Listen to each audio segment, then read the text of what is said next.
What's up, you guys? It's Jonathan Carter, the movie critic that watches bad movies so you don't have to, and today we are talking about 28 years later, The Bone Temple. 28 years later, The Bone Temple is the follow-up to 2025's 28 Years Later. It came out 7 months after 28 Years Later because, for those of you that don't know, these two movies were actually filmed back-to-back, both written by Alex Garland, who wrote 28 Days Later, the original in this series, and 28 Years Later was directed by Danny Boyle, and then 28 Years Later, The Bone Temple was directed by Nia DaCosta, who directed Candyman, The Marvels. Also, a little bit of background on me with this series. I am a huge fan of 28 Days Later and 28 Years Later, this whole series. I have 28 Years Later right here on DVD and 28 Years Later Steelbook, which I also will be getting the Bone Temple. I don't have 28 Weeks Later because I'm not a huge fan of that one, and it can largely be skipped in the series anyways. With that being said, before we jump into this review, please be sure to like and subscribe, and also let me know your thoughts on 28 Years Later, The Bone Temple. This movie is getting phenomenal reviews. I think this is more in line with what a lot of people wanted as a sequel to 28 Days Later or a continuation of this series. And with that being said, without further ado, let's jump into the review. You mean Satan? Yes. Yeah, you guys, it is safe to say 28 Years Later, The Bone Temple is a phenomenal film. Not only is it an incredible sequel to 28 Days Later and then also 28 Years Later, it's just an incredible type of best of all time horror, zombie, tense, thriller type of movie. This is a shining movie in that type of genre, the best example of that type of genre, not even only in its own series. So the movie kicks off right after the end of 28 Years Later, where the Jimmy cult was introduced kind of in a jarring way at the end of that movie. I didn't mind it, but I know that a lot of people did. And it picks up with Spike in his initiation into the Jimmy cult. We get a phenomenal performance here from Jack O'Connell, who was also in as Jimmy, the cult leader, who believes that he is the son of Satan.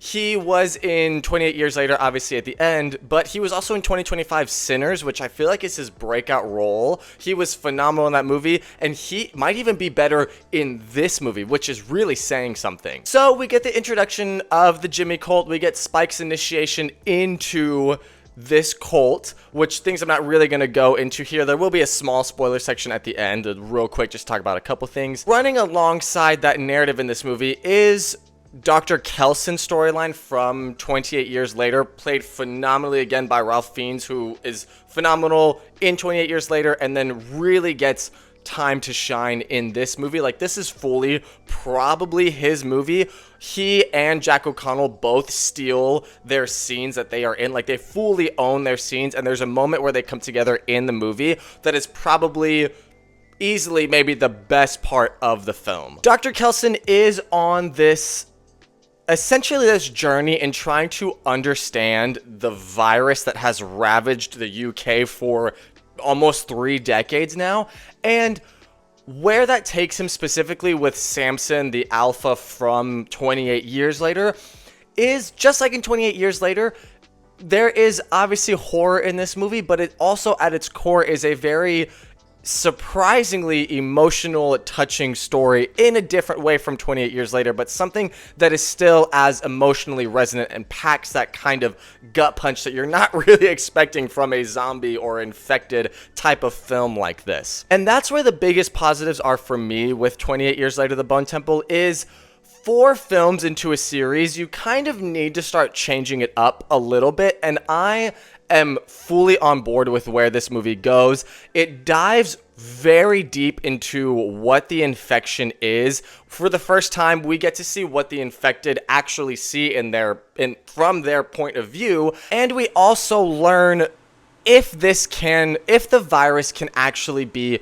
cured. And I'm not really going to go into that, but where this movie follows that storyline is much more emotionally satisfying on a story level than it was with 28 Weeks Later, where 28 Weeks Later did that like different eye color thing, and maybe some people hold the cure or the cure for the virus. This one actually makes more sense from a story standpoint, and it feels organic from where the story and the virus stem from. And a big standout here is Samson as the alpha. What is surprising about 28 years later talking about Samson or the Bone Temple? Yes, this movie is probably has the least amount to do with infected scenes like zombies or terrifying people chasing humans.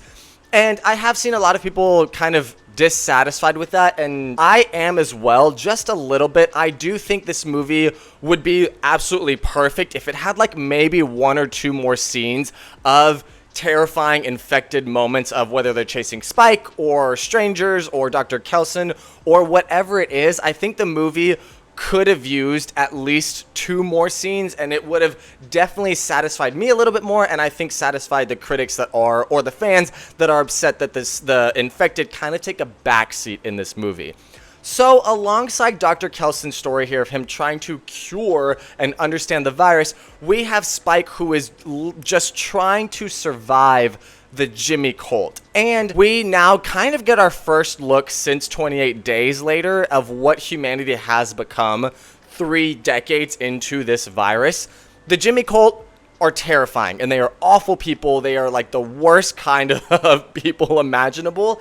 And this movie really shows you what some humans have devolved to in this world ravaged by this virus. Now, I know that's a really like touched on subject in zombie films. Like, zombies aren't really the evil people, it's the actual people.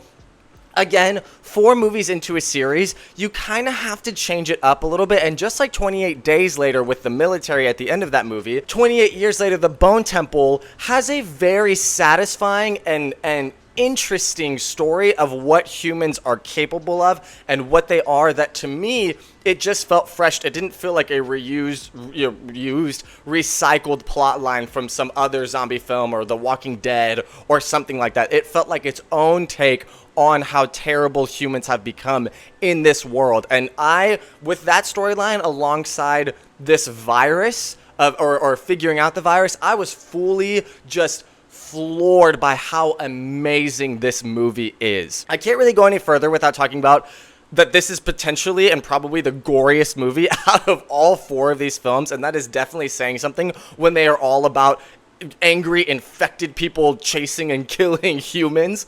That says something that your movie is the goriest out of this entire universe of films. Also, bit of a downside here.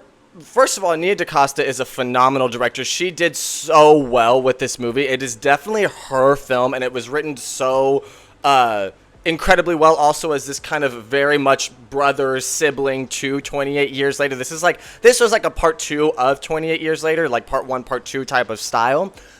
But as far as like the Danny Boyle directing of, rigging up a bunch of iPhone 15s and these like visually stunning shots and all of that, we don't really get that here. The movie doesn't have its own type of like film identity to it, but that doesn't really take anything away. Nia DaCosta, like I said, still does a phenomenal job, but the movie you can't tell that it was filmed with, in a new type of innovative way, because it wasn't. But that's totally, in all honesty, that is a very, very small gripe, and it doesn't ruin the movie whatsoever. So before we wrap this up, I do want to do a small spoiler section here. So warning, if you have not seen the movie, skip to the verdict at the end. Cillian Murphy, Jim, is back at the end. I literally teared up seeing him on screen again from 2002's 28 Days Later. It's so amazing that he came back. It looks like he has a daughter with Selena, but with that, Selena and Hannah are nowhere to be found. They're still in that same house from the end of 28 Days Later, so I suppose that they weren't rescued.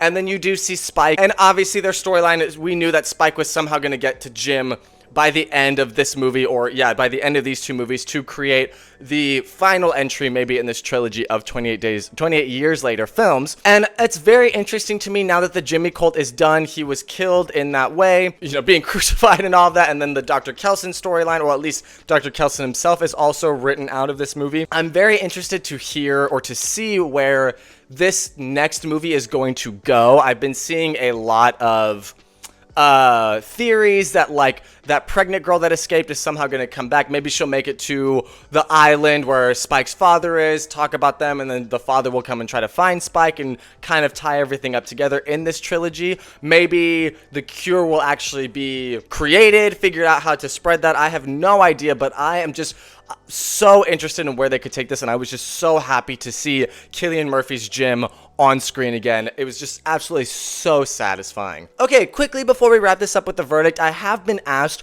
what do you need to see what do you need to watch first before seeing 28 Years Later, The Bone Temple? Definitely need to see 28 Days Later and 28 Years Later. You can honestly skip 28 Weeks Later, just like 28 Years Later kind of just ignored that movie. So does this one.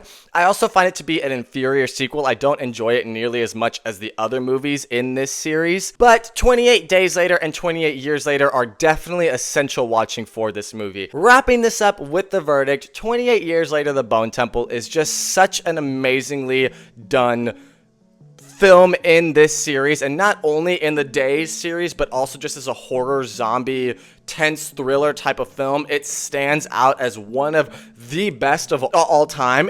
I think this is what people were hoping for with 28 Years Later. It's more in line with that. A few more scenes with the infected and maybe like, you know, its own kind of visual identity like 28 Years Later would have pushed this up to literally be a perfect film. And all that being said, I'm going to give 28 Years Later, The Bone Temple a 9.5 out of 10. I really loved this film, you guys. With that being said, let me know your thoughts in the comments below on 28 Years Later, The Bone Temple. Did you enjoy it more than 28 Years Later? What is your ranking of this series? And all that being said, please be sure to like and subscribe, you guys. And thank you all so much for watching, and I will see you guys on the next one.